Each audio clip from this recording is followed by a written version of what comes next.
Good morning. I finished, so it's Monday morning. I haven't made a video here for y'all in 2 weeks, I think. I finished your essays yesterday.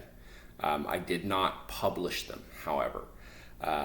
I wanted to record this video and post this prior to publishing the actual grades, specifically because there were a couple of things that continued to come up over and over and over again. First, the most common case, feels like every other essay I read this semester, was over Citizens United versus the FEC, which is a completely fine case to write about. The reality is either way, the Supreme Court had decided in that case was going to be a terrible decision. You would either limit free speech, which is a terrible thing to do under any circumstance, or you would allow unlimited expenditures within politics, right? You would create ultimately a playing field that is predicated off of wealth, which is not good for the general welfare of the nation, I would argue. Couple of points, though. First, because this goes beyond Citizens United. This was something that I saw in Dobbs a number of times, and I believe I saw it in one or two other essays. The idea of precedent, right? So the way things have been in the past, it's worth understanding. Number one, precedent is very important. Right, it's a key component of the American legal system, right, of what's called English common law, which is really where our legal system originated from. It's important. You need to have precedent, and you need to continue to do things in the same way that you've done them in the past, because if you don't, it becomes increasingly difficult for the people to know what they should and should not be doing. That being said, if precedent is your number one argument, it's not a very good argument. If it were, we would still live in segregated times. At one point in 1896 with Plessy versus Ferguson, which I would hope you learned about in a U.S. history class, we had legal, right, de jure segregation, right, meaning segregation by law. It was Brown versus Board of Education that began to change this and move us away from legal segregation and begin to create a legally desegregated society. So if precedent can't be overturned ever under any circumstance, then that's the case. Another couple of things that I would sort of say, now going specifically back to Citizens United. One, I don't think a single person this semester, which is a little sad to me actually, made the argument that money in politics generally is bad. Most of you went off of, I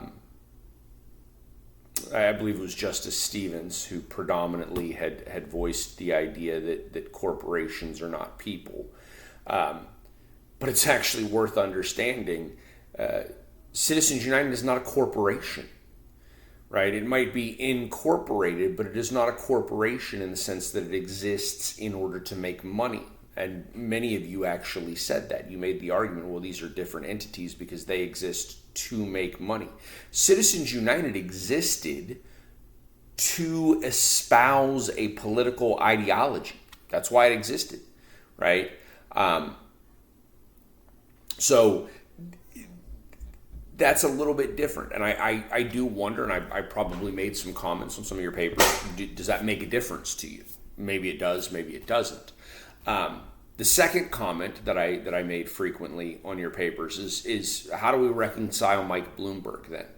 And this is one of my favorite things to talk about in my face-to-face classes, only because I find it absolutely fascinating. And I actually had a cousin at one point who was one of Mike Bloomberg's personal pilots. But Bloomberg, if you don't know who he is, Mike Bloomberg is a former Wall Street guy Went on to become, I believe, a two-term mayor of New York City, and then in 2020, he ran for the Democratic nomination for President of the United States for officially about 3 weeks. And during that roughly month that he was buying up ads and spending money, he had zero campaign contributions. He was 100% self-funded, and he spent $1 billion. Billion dollars of his own money. Right? Now, we can make an argument that corporations shouldn't exist for the purposes of politics and politicking, and you may convince me of that. I don't know. But then how do you reconcile individuals with massive wealth, right? Just astronomical wealth.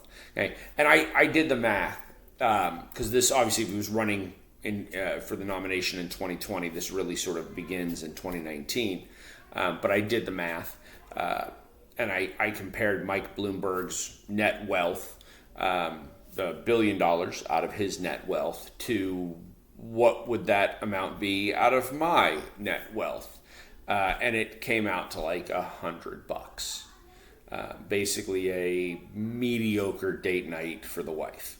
And that's what that guy could drop in a month to run for president of the United States. That's not something that we can compete with. You or I mean, I don't know, maybe you can compete with it. If you can, God bless you. I hope I get a massive tip at the end of this class. But I can't compete with that, right? If I wanted to run for president of the United States, if I wanted to have some sort of equal voice to him in the public square, that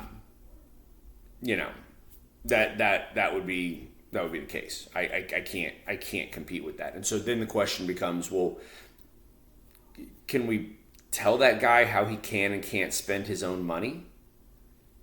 I mean, is that a freedom that we're willing to take away for the sake of democracy? Right? But nobody addressed that whatsoever, right? We actually operated on this idea that the only concern here is the collective. And just to play devil's advocate, I would argue that if Mike Bloomberg can spend $1 billion of his own money to try to swing the outcome of a presidential election, well then, by God, if I can get 1 million people to give me $1,000 each, we've got $1 billion, right? And then we can compete with Mike Bloomberg. And the reality is, it's probably going to be substantially easier for me to find 1 million people that are willing to give me $1,000 than it is for me to earn $1 million or $1 billion on my own, right? Because in order to earn $1 billion on my own, to spend $1 billion on my own, I would need 100 times that in order to sort of justify just throwing away $1 billion on a presidential election, right? So it's just a sort of question that needs to be dealt with that case in particular. The next thing that I would tell you, as it pertains to that, y'all talked about the idea of protecting democracy. One, trust in government came up over and over again, and no disrespect to the late Justice Stevens, he was a brilliant jurist. He's flat out wrong, saying that Citizens United is going to result in decreases in trust in our government. We don't trust our government. We haven't trusted our government since 1971 and the Watergate papers. Trust has been deteriorating in the United States as it pertains to government for decades prior to Citizens United. So I don't think that you can say that. And then secondly, when we talk about unequal participation, right, which is another concept that we get, participation in democracy is voting. That's actually all it is, right? All participation is in a democracy is the idea of you casting a vote. And the reality is Mike Bloomberg and his $100 billion fortune, and myself and my piddly little fortune, we cast the same vote, we have the same political authority. Now, he has a greater voice than I do, but that's not a difference in terms of our politics, right? Or in terms of our equal participation. Okay? It's also worth noting that just because you have a right to do something doesn't mean that somebody has to subsidize that right. Right? And if you don't know what that means, subsidization is just the idea of the government paying you to do something, right? Taylor Swift is probably a billionaire now at this point. I have no idea, right? But Taylor Swift loves to run around and voice her political opinions about things, right? And she has a heck of a platform to do it, right? I have no idea how many followers she has on social media. Again, she's got $1 billion. She's got a record contract. She could make songs that are absolute political propaganda. Not saying that she does, but I'm saying she could, and they would go on the radio and all of that, and that's because she has that influence, right? If I wanted to counter that, I can't just automatically demand that many people follow me on social media and that radio stations play my music as well. It wouldn't work that way, right? That doesn't mean that she and I are unequal democratically, just democratically, okay?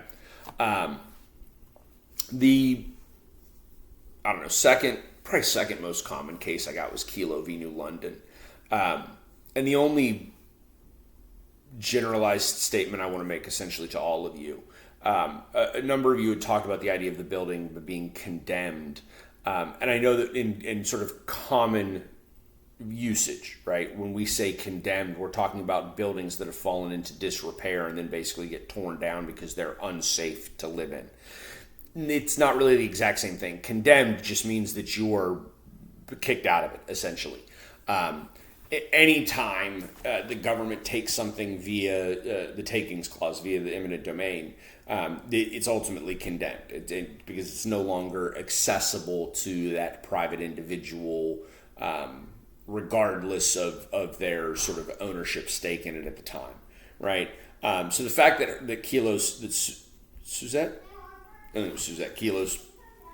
home had not fallen into disrepair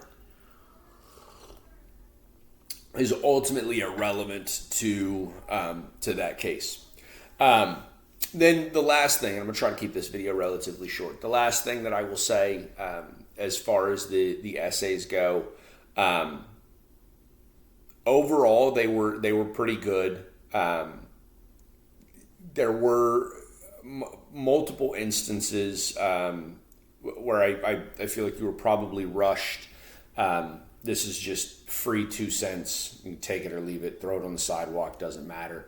But since obviously we're at a community college here and most of you are starting your academic careers and you'll probably go on to further that in other ways, my advice to you would be to never write a paper.